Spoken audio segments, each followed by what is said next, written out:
Wailul lil mutaffifin. Celakalah bagi al-mutaffifin, orang-orang yang curang. Kata wail jemaah sekalian, celakalah itu bisa jadi bermakna ancaman akan azab yang pedih di akhirat, juga bermakna wadin fi jahannam yasilu fihi sadidu ahlin nar. Sebagaimana diriwayatkan dari Ibnu Abbas radhiyallahu anhuma bahwa wail itu adalah lembah di neraka jahannam yang mengalir padanya nanah dan darah penduduk neraka. Lalu siapa yang dimaksud dengan al-mutaffifin, orang-orang yang curang? Maka tafsirnya berada pada dua ayat berikutnya. Alladzina idzaktalu 'alan nasi yastawfun. Orang-orang yang curang itu apabila mereka menakar atau menimbang bagi mereka atas manusia, maka mereka minta disempurnakan. Sebaliknya, wa idza kaluhum aw wazanuhum yukhsirun. Tatkala mereka menakar atau menimbang kepada orang lain, mereka berbuat curang. Inilah yang dimaksud dengan al-mutaffifin. Kalau untuk hak mereka, katakanlah mereka membeli sesuatu di pasar, mereka minta ukurannya harus sempurna, nggak boleh kurang sama sekali. Giliran mereka yang menakar atau menimbang untuk orang lain, mereka berbuat curang. Imam Ibnu Utsaimin rahimahullah dalam tafsir beliau mengatakan, wa hadzal mithal alladzi dzakarahu Allah jalla wa ala fil kaili wal mizan huwa mithalun. Contoh yang Allah sebutkan dalam ayat ini terkait dengan takaran dan timbangan itu hanya satu contoh. Fayuqasu alaihi kullu ma syabbahahu. Maka seharusnya dikiaskan kepadanya semua yang menyerupainya. Artinya jemaah sekalian, ini bukan hanya berlaku bagi takaran dan timbangan. Ini berlaku dalam semua hal. Contoh, seorang pekerja, giliran gajian, dia minta gaji full, nggak boleh kurang. 1 rupiah pun nggak boleh kurang. Sementara ketika dia bekerja, dia nggak peduli, dia datang terlambat, dia pulang lebih cepat. Waktu bekerja dia main-main, yang seharusnya bekerja tapi dia main. Fasilitas kantor dia gunakan untuk kepentingan pribadi, bahkan mobil plat merah diganti hitam untuk liburan. Dia nggak peduli. Sementara gajinya dia ambil full. Jadi soal takaran dan timbangan dalam ayat itu cuma contoh. Kata beliau, fakullu man talaba haqqahu kamilan mimman huwa alaih wa mana al-haqqa alladhi alaih fa innahu dakhilun fil ayatil karimah. Setiap orang yang meminta haknya secara sempurna dan dia menahan hak yang harus dia tunaikan, maka dia masuk di dalam ayat ini. Kemudian beliau berikan contoh secara khusus. Suami yang minta hak dari istrinya secara sempurna, istri harus selalu tunduk patuh kepadanya, harus selalu melayaninya, nggak boleh ada kekurangan. Istri salah sedikit dia marah besar, tapi dia sendiri tidak menunaikan hak istrinya. Ini diingatkan secara khusus oleh Imam Ibnu Utsaimin rahimahullah dalam tafsir beliau. Berapa banyak wanita yang mengeluh soal ini. Suami cuma tahu haknya begitu besar atas istri.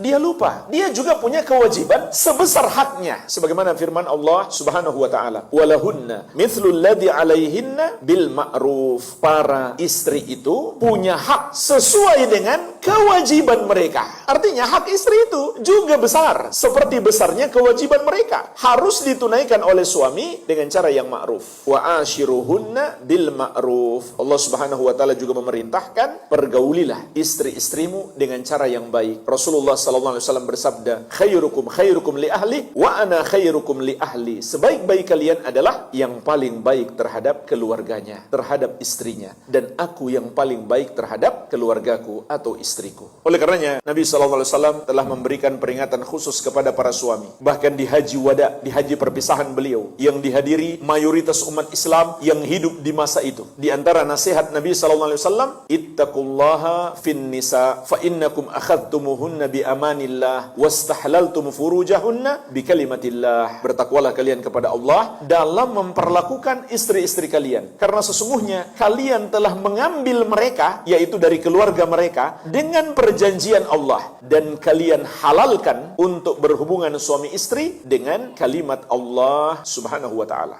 Al-Amwah menemani ibadahmu juga hijrahmu.